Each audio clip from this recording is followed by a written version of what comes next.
যুক্তরাষ্ট্রের টানা ১৩ দিনের বিমান হামলার জবাবে মধ্যপ্রাচ্যে মার্কিন ঘাঁটিগুলোতে এবার নতুন করে ড্রোন ও ক্ষেপণাস্ত্র হামলা চালানোর দাবি করেছে ইরান।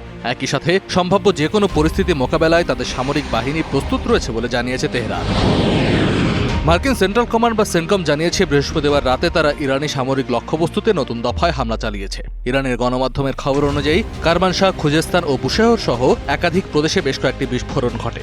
এর মধ্যে ইরাক সীমান্ত সংলগ্ন এলাকার একটি প্যাসেঞ্জার টার্মিনালের কাছে ক্ষেপণাস্ত্র হামলায় অন্তত ২ জন নিহত এবং ১১ জন আহত হন।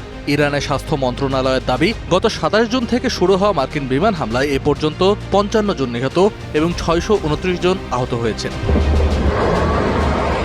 এর জবাবে ইরানের সংবাদ মাধ্যমের খবর অনুযায়ী বাহরাইনের শেখ ইসা বিমান ঘাঁটি এবং জর্ডানের আল আজরাক ঘাঁটিতে মার্কিন সামরিক স্থাপনা লক্ষ্য করে নতুন দফায় ড্রোন হামলা চালানো হয়েছে। এসব হামলায় মার্কিন বাহিনীর জ্বালানি ট্যাঙ্ক, সরঞ্জাম গুদাম ও সেনাদের আবাসিক কোয়ার্টার ক্ষতিগ্রস্ত হয়েছে বলে দাবি করা হয়। এর আগে কুয়েতের আল আদিরি ক্যাম্পে অবস্থিত মার্কিন বাহিনীর একটি বিশেষ ইলেকট্রনিক ওয়ারফেয়ার ইউনিট ধ্বংস এবং কমান্ড টাওয়ার ক্ষতিগ্রস্ত করার দাবি করে ইসলামী বিপ্লবী গার্ড বা আইআরজিসি।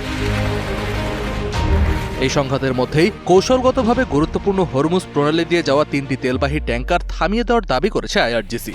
মাইন বিছানো পথ দিয়ে যাওয়ার সময় একটি ট্যাঙ্কারে বিস্ফোরণে আগুন ধরে যায় এবং বাকি দুটি উল্টো ঘুরে চলে যায়।